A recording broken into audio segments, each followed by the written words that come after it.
just a girl for the fantasy money. I saw you and knew I had to be with you. I looked in your eyes and you asked me my name, and I trembled before you like a baby, and gently I kissed you. Who could resist you? You took my heart and soul. And before I had a chance to take control, we retired to your palace at the pole, where we only had ourselves and the reindeer and the elves, and a lot of things we never said about the life I could have led if I had had the sense to stay away. But here we are, Nick. And so, Nick, I know it's time for you to go, Nick. I know by now I'll never claim you for my own.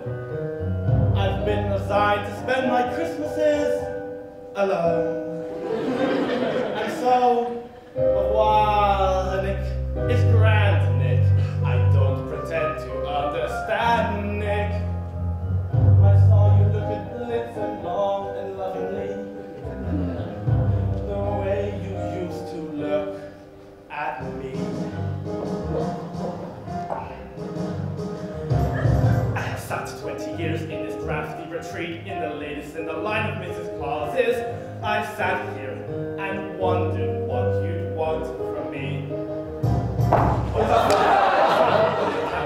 Then and you watch Eric Collins 34th Street, you get sad and dreamy.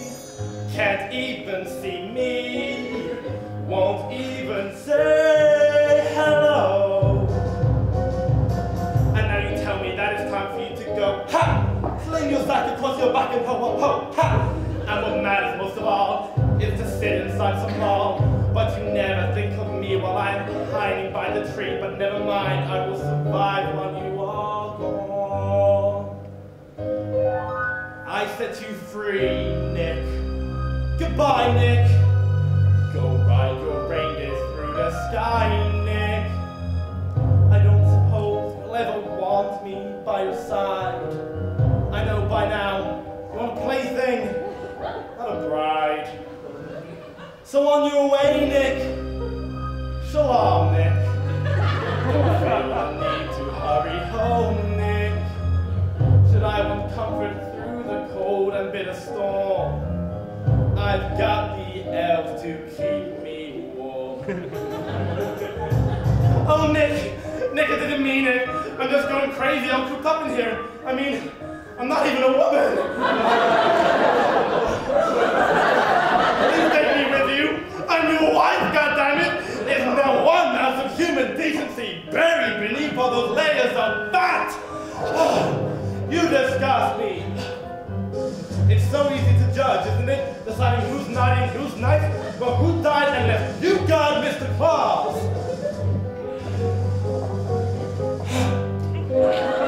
But never mind, Nick. Okay, Nick. I hate to keep you from your sleigh, Nick. When you return, I will be many miles away. I'll have my lawyer call your lawyer New Year's Day. That's all from me, Nick.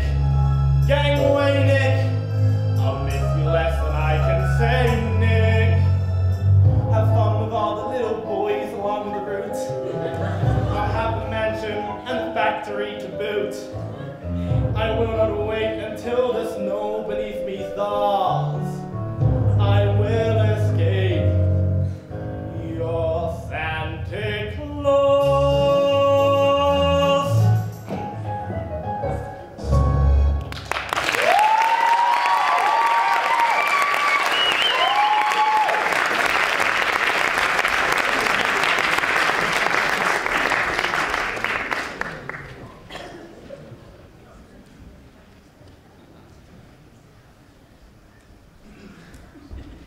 Good evening, ladies and gentlemen, or rather, I can see, good evening, ladies. I'd just like to point out that, as of yesterday, I officially became a divorcee. not bitter. I suppose you have to move on. In my case, to alternative accommodation by law. But I digress. There's a wise man that said, don't. Now, you might have some questions with regards to my academic credentials. Well, criminal records aside, I have built up my foundation on 3 important things: blood, sweat, and a BTEC scholarship in hydromechanics at Romford Polytechnic. But I'm sure you didn't come here today to hear about how great I am, which is why I use these testimonials to do it for me.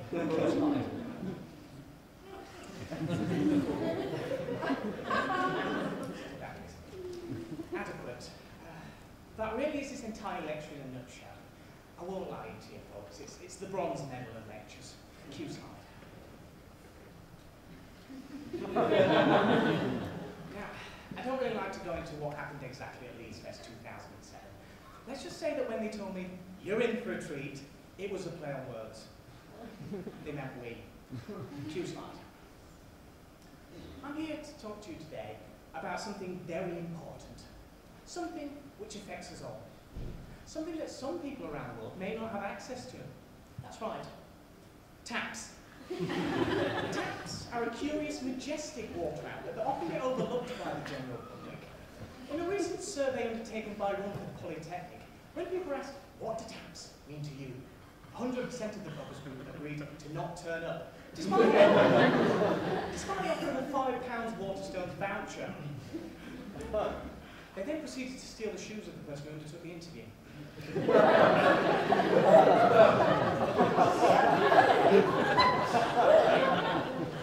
What the general public doesn't understand is that taps do have a meaning. I'm sure all of you here have a very fond tap-based memory.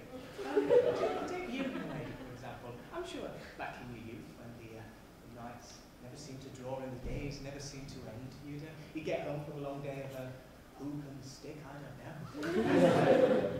And then you'd go to the sink, wouldn't you? And then mother would call. She'd go, Nigel! If your name was Nigel, which I doubt it is. Nigel! You better not be in the kitchen with your shoes again, dear. No, mother. They got stolen again.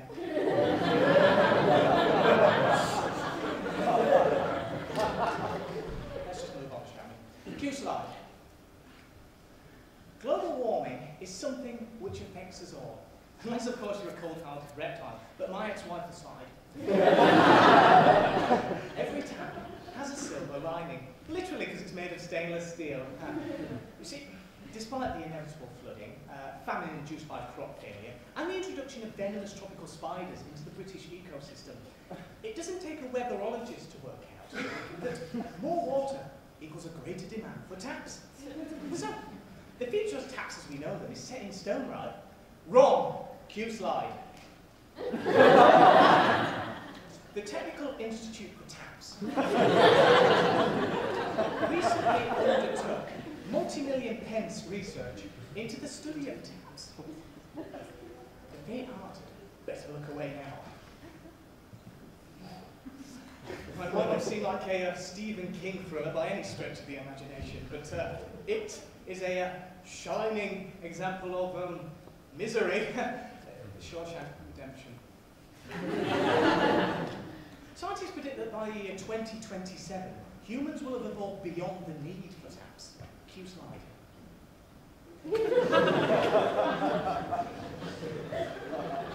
This neo-human, as he or she will be called, will not only be able to convert carbon dioxide into hot and cold water, but they can also provide a selection of eclectic warm beverages reflecting their nature. Personally, I see myself as a Bovril man, comforting and hated by my former wife. Now, I spent all this time speculating on the then of taps, but what about the not then? The now? Well, I always say that a picture tells 1,000 words, and as I'm about to show you a labeled diagram, that's more than about 1,012. Cue slide. I'll just let you soak that in. It's a tap. See, despite popular belief, the tap has a simplicity that is both educational and to a much lesser extent. Oh, could you please not do that? This is a bit important. Here at the Truly Ante, which translates roughly. Well,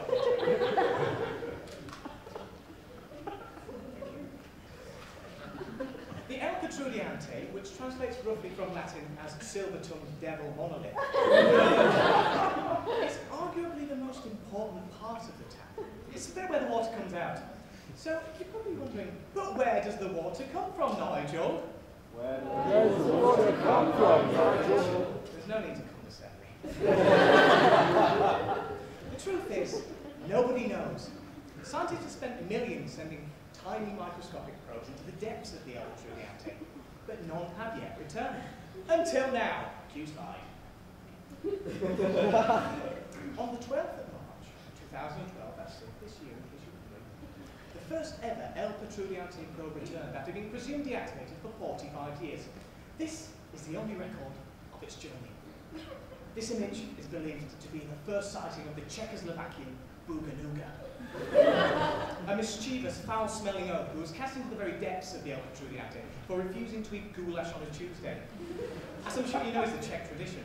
Now, you're probably wondering what the Booganooga looks like up close and personal. Well, before I show you this next slide, I'll just warn you. Anyone who's heavily pregnant, easily scared, or not blind, please look away now.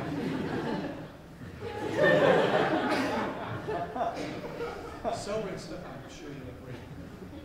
Of course, the tale of the Booganooga is nothing but a modest fairy tale that's been told the world over.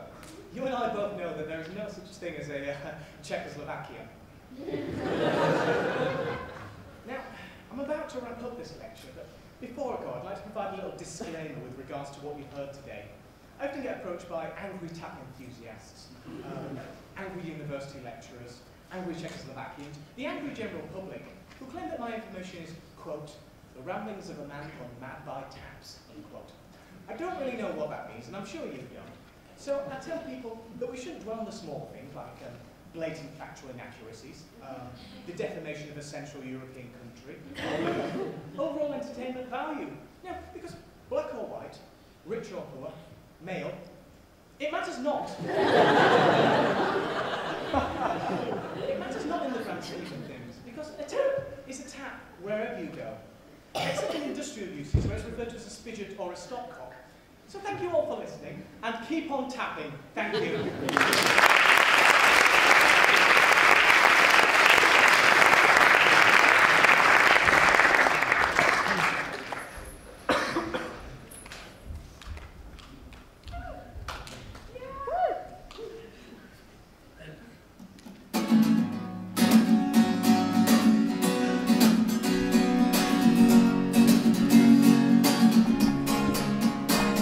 Father's got a quick head.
Mama.